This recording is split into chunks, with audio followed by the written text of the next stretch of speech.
Being a mom is a constant adventurous. See how I will manage the two child and my son birthday decoration. Please watch till the end. Being a mother teach a lot of lesson. आमा भए पछाडि चाहिँ धेरै कुराहरू नयाँ नयाँ सिकिन्छ र एक्सपिरियन्स पनि गरिन्छ। म चाहिँ पहिला एउटाको आमा थिएँ भने अहिले दुईटाको आमा भएको छु।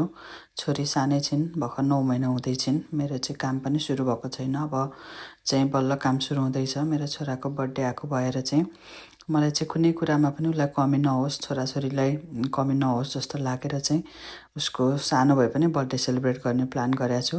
त्यही भएर चाहिँ अब बर्थडे डेकोरेसन गर्नलाई चाहिँ बेलुन्सहरू फुलाएर हामीले चाहिँ बेस्ट पार्ट अफ डेकोरेसन गर्न लागिरहेछौँ। अब यो चाहिँ उसलाई चाहिँ ब्याटम्यानको डेकोरेसन चाहिएको भएको भएर चाहिँ यहाँ चाहिँ ब्याटम्यानको थिम चुज गरेको छ छोराले। त्यही भएर चाहिँ हामीले चाहिँ फर्स्टमा बेलुनहरूलाई फुलाएर चाहिँ रेडी गर्दैछौँ। अब यो बेलुनलाई चाहिँ मजाले एट्याच गरेर राम्रोसँगको डेकोरेसन बनाउने प्लान।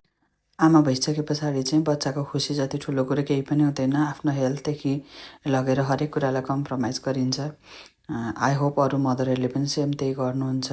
छोराछोरीको खुसी जति ठुलो केही पनि होइन।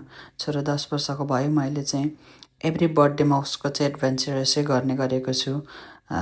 उसलाई चाहिँ जे मन लाग्छ त्यही, जे भन्छ त्यही त्यसरी नै गर्ने गरेको छ।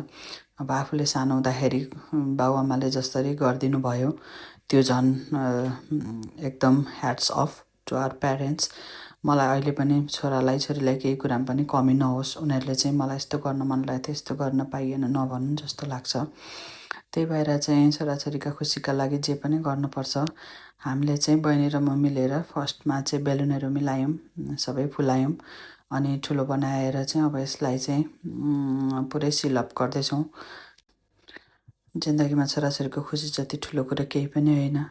यति धेरै खुसी लाग्छ कि छोराको फेसमा एकदम चमक, उसलाई पनि कति एक्साइटेड छ। त्यही भएर पनि गर्न मन लाग्छ। आफूलाई पनि त्यति धेरै सन्चो नभए पनि छोराछोरीको खुसीको लागि गर्नै पर्छ र गर्नु पनि पर्छ र गरेको पनि छु र अरू प्यारेन्ट्सहरूले पनि गरेको देख्छु। यही नै एउटा लाइफको मोटिभ हो, या चाहिँ यही एउटा हाम्रो जिउनुको आधार हो। छोराछोरीको खुसी, आफ्नो लाइफ, आफ्नो फ्युचर। छोराछोरीको खुसीमै आफ्नो खुसी, आफ्नो परिवारको खुसीमै आफ्नो खुसी नै सबैभन्दा ठुलो कुरो हो। मदर भए पछाडि धेरै अप्स एन्ड डाउन्स आउँछन्। हर्मोन चेन्जेसहरूदेखि लगेर पोस्टपार्टम डिप्रेसनहरू कति धेरै हुन्छन्। तर हो यस्ता साना साना कुराहरूमा चाहिँ खुसी भयो भने चाहिँ आफ्नो माइन्ड डाइभर्ट हुन्छ, अरू नचाहिने कुराहरू सोच हुँदैन र आफ्नो छोराछोरीलाई फोकस गर्यो भने चाहिँ धेरै कुराहरूमा पनि धेरै पोजिटिभ थिङ्किङहरू, मोटिभहरू चाहिँ आउँछ। लाइफको मिनिङ चाहिँ फिल हुन्छ। ल हेर्नुहोस्, हामीले चाहिँ यसरी यहाँनिर यो ह्याङ गर्ने भनेर प्लान गरेका छौँ, डिजाइन गर्दैछौँ। अब यसलाई चाहिँ लास्टसम्ममा कस्तो देखिन्छ भन्ने कुरो हो।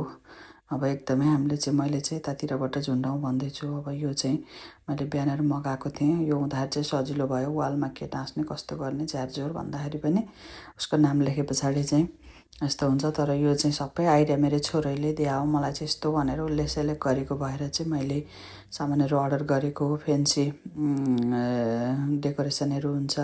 अहिले चाहिँ अनलाइन सपिङ या चाहिँ यो टिमुहरूबाट चाहिँ एकदम धेरै सजिलो भएको छ। एकदम धेरै आफूलाई चुज गरेको चिजहरू किने पछाडि आइहाल्छ। त्यही अनुसारले चाहिँ हामीले डेकोरेसन गर्न सजिलो हुन्छ। एकदम राम्रो पनि देखिया छ। फोटो सेसन पनि भइरहेछ छोराको र मेरो।